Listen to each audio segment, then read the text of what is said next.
Hey everyone, I'm back. I want to record another episode of Proverbs.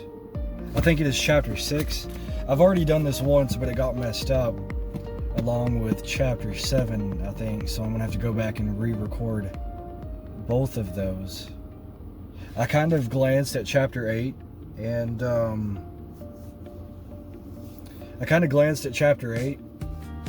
and it seems like it's pretty good. It's a short one. It's only like 6 or 7 minutes, so I think that one's fine. And I think all I have left, if all of these worked out, I think the only two that obviously I would have had left, going off of what I told you guys last time, was chapter 9 and chapter 10, because we're aiming to get to chapter 10, which I think, I don't know, maybe like a week ago I completed. And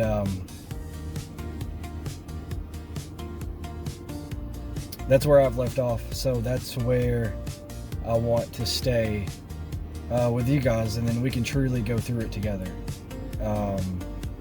From there, I think I've got it wrote down somewhere. I'll have to look, but I think from there we'll go to the Gospels. So it'd be really cool to just like speed through all the Proverbs, but I'm going as fast as I can, and it's going to be super fun. So let's open up our Bibles, if that's how you do, or however you want to do, and we'll take a look.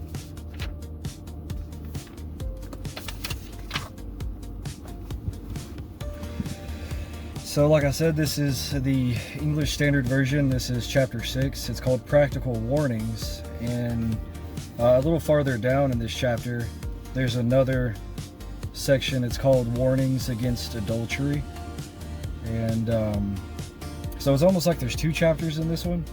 We'll just go ahead and do the whole thing, and then from there we will be on chapter 7, which is a warning against the adulteress. So we'll see what that's all about. Alright, this one starts off with, "My son, if you have put up security for your neighbor, have given your pledge for a stranger, if you are snared in the words of your mouth, caught in the words of your mouth, then do this, my son, and save yourself. For you have come into the hand of your neighbor. Go, hasten, and plead urgently with your neighbor. Give your eyes no sleep, and your eyelids no slumber. Save yourself like a gazelle from the hand of the hunter, like a bird from the hand of the fowler. Go to the ant, O sluggard, consider her ways and be wise. Without having any chief, officer, or ruler, she prepares her bread in summer and gathers her food in harvest. How long will you lie there, O sluggard? When will you arise from your sleep? A little sleep, a little slumber, a little folding of the hands to rest, and poverty will come upon you like a robber, and want like an armed man. A worthless person, a wicked man, goes about with crooked speech, winks his eyes, signals with his feet, points with his finger, with perverted heart devises evil, continually sowing discord. Therefore calamity will come upon him suddenly. In a moment he will be broken beyond healing." It says here that there are 6 things that the Lord hates, 7 that are an abomination to him.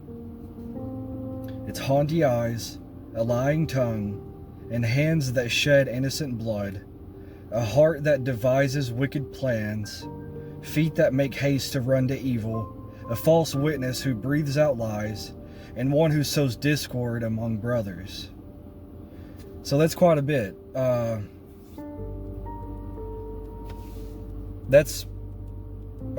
do you even say to that? So we get to chapter 6,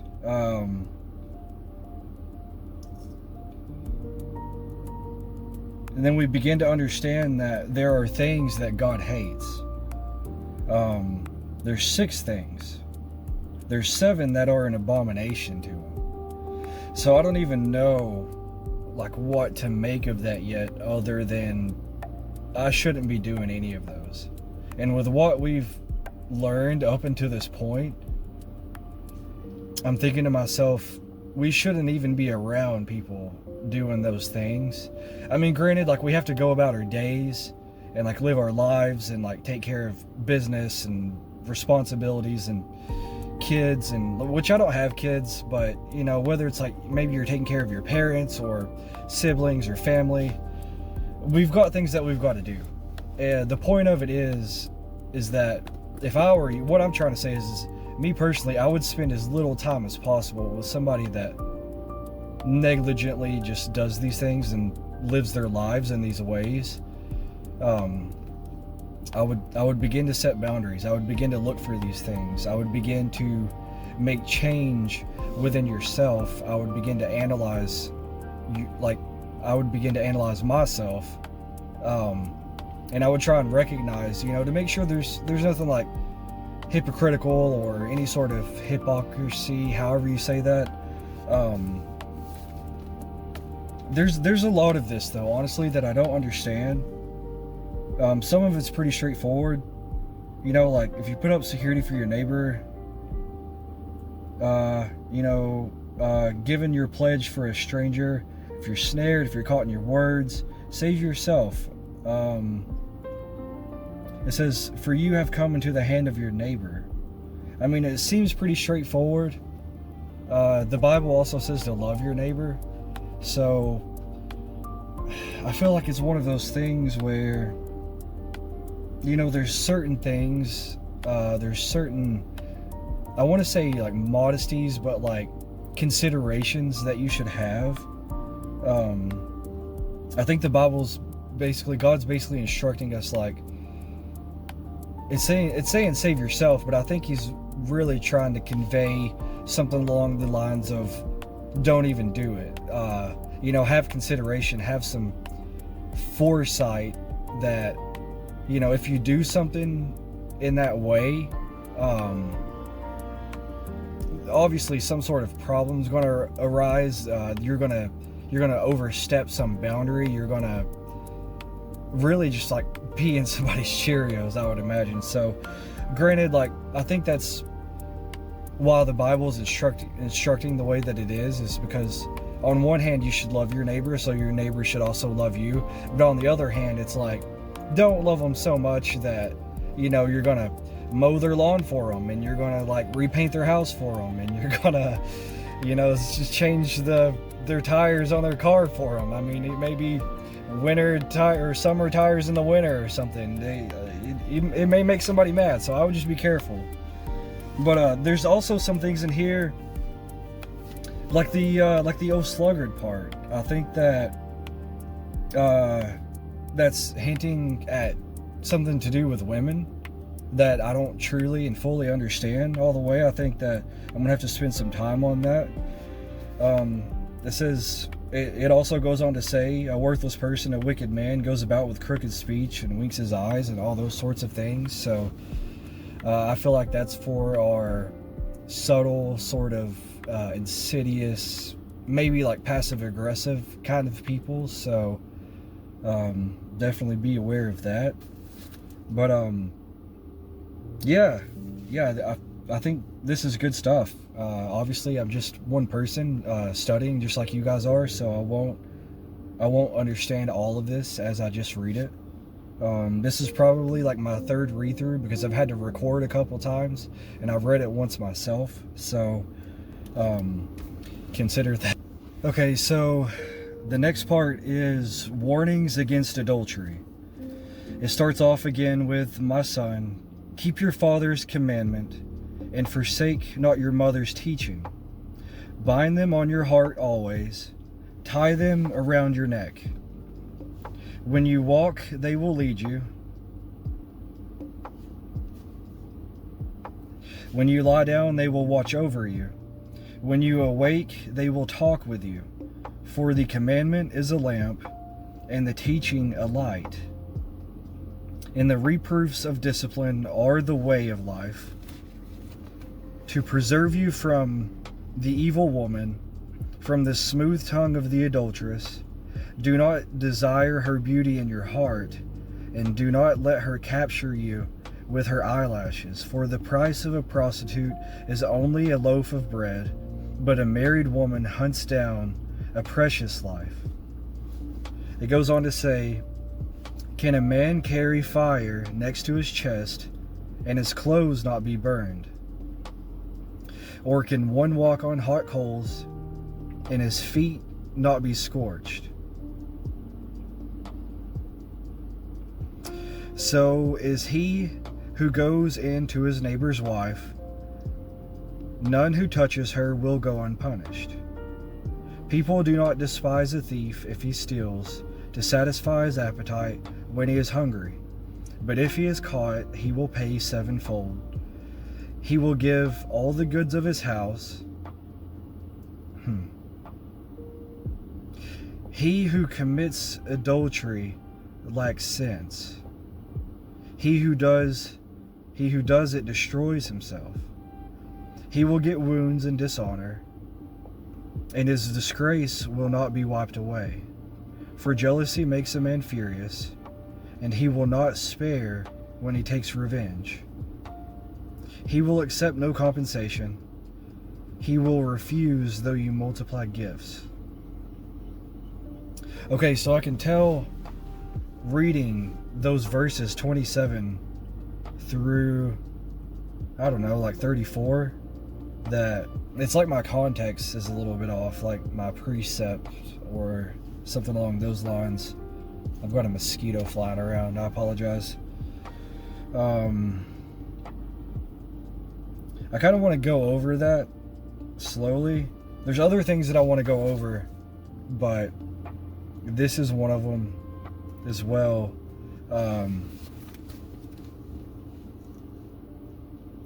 Sorry, I'm kind of losing my words a little bit. There was some smoke in the parking lot. It was raining. It's already coming off the pavement. But it says, can a man carry fire next to his chest and his clothes not be burned? And then it goes on to say, or can one walk on hot coals and his feet not be scorched? So I guess that's kind of leading you to the point of when it speaks about, let me tell you this next line before I go into that. It says, so is he who goes into his neighbor's wife. None who touches her will go unpunished. So I think that's a weird way of just saying, like, you're not going to be able to carry a campfire next to you and like get away with it. I mean, eventually, like, the wind's going to blow and it's going to put a spark on you. I mean, there's so many variables when you're, I mean, that's why I say you don't fight fire with fire. It's just one of those things where the Bible's basically instructing you that it can't be done. Like, you won't get away with it. There's no reason to even really think about it. You can't wiggle your way out of it. You can't lie your way out of it. I mean, if you're ignorant, you're ignorant. Like, if you don't know, if nobody's ever told you, if you've never read the Bible, mistakes happen. It's honest. It's disheartening, and there will be disappointment, but we all make mistakes, and that's just the world. That's misguidedness. That's a whole bunch of things that can't really be changed. So me personally, like, I just fix my eyes onto the kingdom. I look forward. I don't dwell in the past. I try and not get caught up in like guilt and shame, like, especially as I learn these things and I discover these teachings and like the things that I did right and the things that I did wrong and like everything in between. I don't really let it take me from God or from the Bible. See, me personally, even though I know, like, when Jesus came through in the New Testament, he changed everything for us. But I've read a lot of the Old Testament when I first started reading the Bible, and Numbers like really freaked me out. There's like people being quarantined, and God's like God's like he's like, I guess you call it ensuing judgment on people, just right there in the moment. Like if they mess up, he just vaporizes them. And there's so much in there that pulled me away from the Bible, because I know a lot of those things like I did wrong in my life, and I had to I heard all of this like support in my mind saying that, you know, it's the Old Testament, but I didn't know enough at that time to understand that Jesus came through to shepherd us, to lead us. He came through to give us a chance to basically plead our case, since we are so unworthy, and nobody's perfect. Only God is perfect. You know, God put on the flesh as Jesus and died for all of us. So he is the only one that's perfect. That's the reason that we are able to commune with God the Father, is because Jesus fulfills the law. He makes these things kind of repeatable, is what I want to say. I'm not saying be negligent and just kind of like wiggle through life. I'm saying do the best you can with the teachings and the understandings that you have. And if you mess up and make a mistake, God will correct that in you, because it is true, and it is real, that it is true and it is honest that it is a mistake. Anything other than that, and there's a reason for it, there's a word for it, whether it's an underlying problem, it's you know, maybe it's a lie, whatever it may be, there's a deeper issue there. But let's move on from that. It also goes on to say that people do not despise the thief if he steals to satisfy his appetite when he is hungry, but if he is caught, he will pay sevenfold. He will give all the goods of his house, which is wild. So I guess that's what sevenfold is. I've always wondered that, because I knew if you stole or mess up in a certain way, that it was sevenfold. And I would think like all kinds of crazy things, like it's like 7 years of bad luck, which I don't think luck exists. I think it's all faith. It's all like, because God knows. I'm not going to say it's predetermined, because it's not. We have choices. So since he can correct the course, we have free will. What I'm trying to say is if, with faith, you can either believe that something's going to turn out good for you, or it's not going to turn out good for you.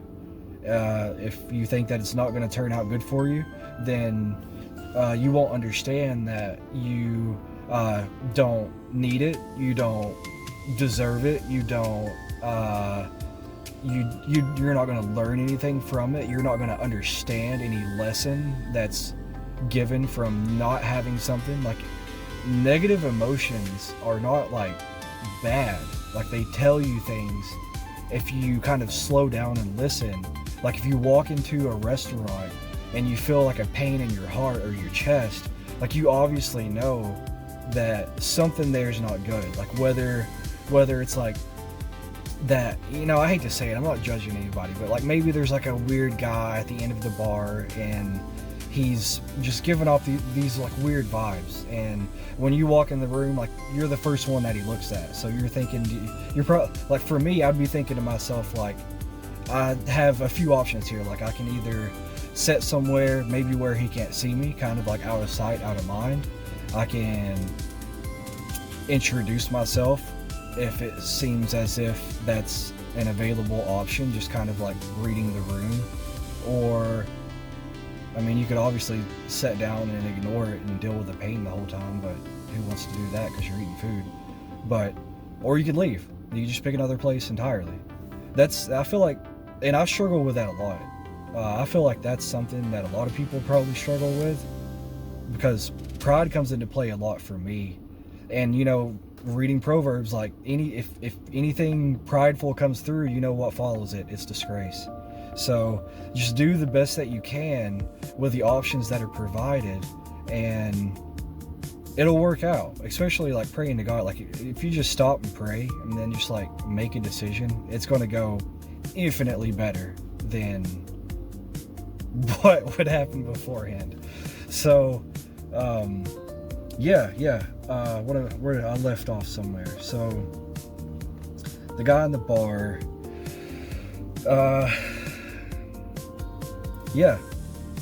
I don't know, I lost my train of thought there. So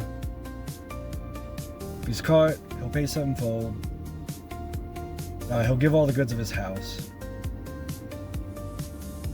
It says, he who commits adultery lacks sense.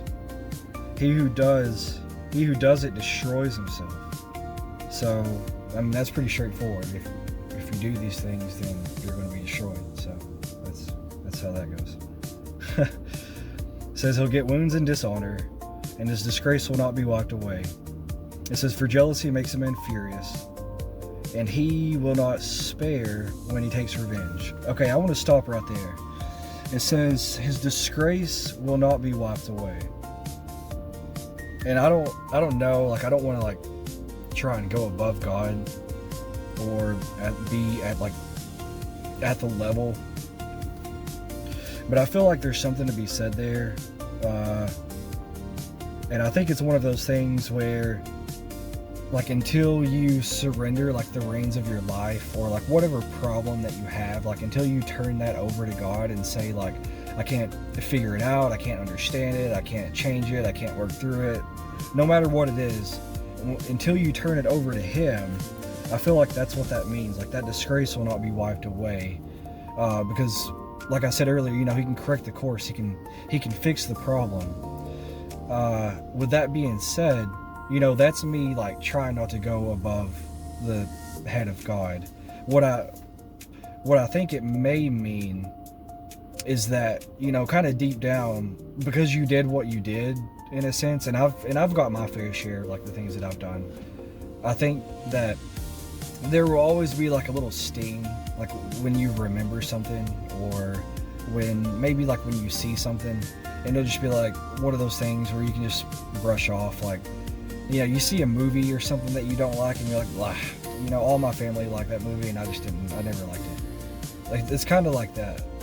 I feel like when the wound is fresh, it's one of those things, like when you see it and you remember it, like you know, basically have a heart attack, and you think to yourself, like, I'm never going to get over this, but eventually you get over it. It's just like anything else, you know. You don't, if you've been driving for a while, like, you don't walk out into your driveway and think, like, you know, I gotta open the door and turn the car on, and, you know, what's traffic going to be like, and how do I turn the steering wheel, and, you know, what if I press the brake instead of the gas? Like, you don't have all these thoughts. You just jump in the car and you just leave. So it's the same thing. Like, the Bible can be brass. It's one of those things where it says, you know, and his disgrace will not be wiped away, but it didn't say that it can't be minimized.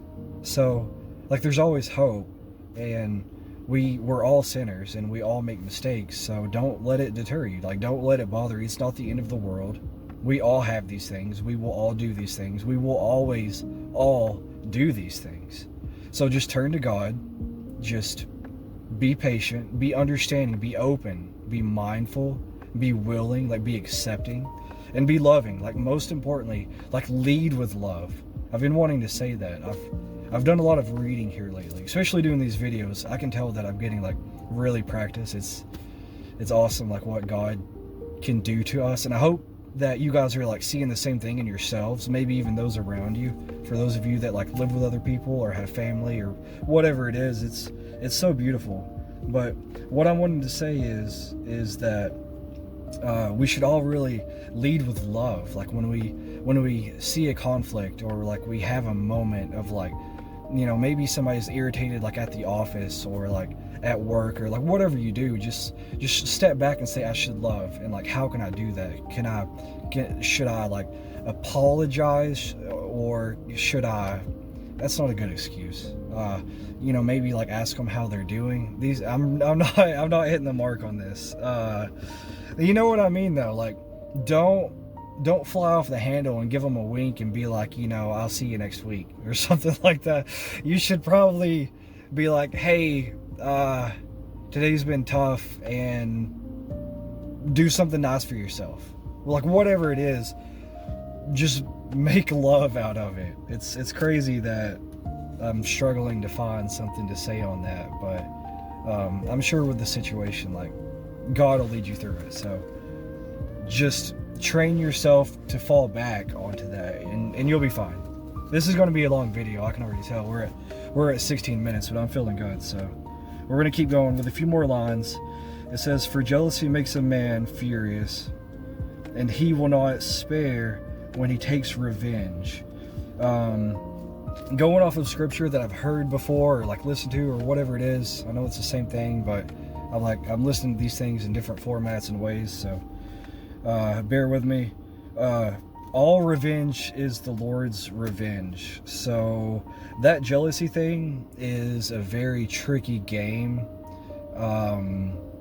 Me personally, I feel revenge a lot, but as soon as I even begin to think about it, I've always been deterred from it. Even from like a young age, I feel like I've always been deterred from revenge.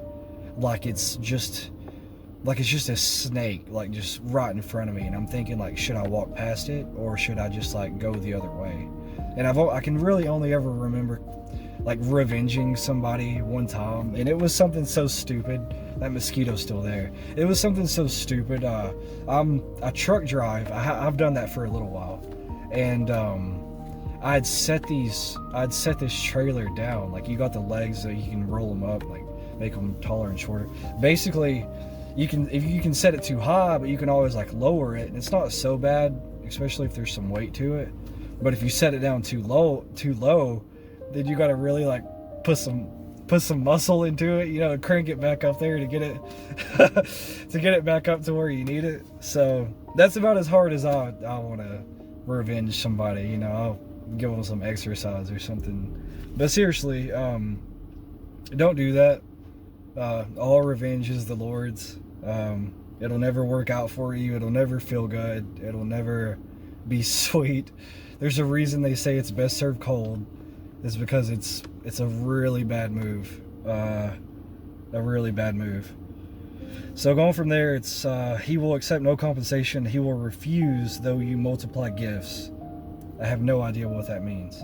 So if you guys do, let me know, and we will all possibly know. That'll be super cool. I'll give that some thought. Maybe we can talk about that later, or however that works. So this has been a really good one. This is an 18-minute, 19-minute, 20-minute video. We're coming up on that. I'm super pumped about this one. I hope that you guys have a good day, and I love you guys as always. I will talk to you next time. See ya.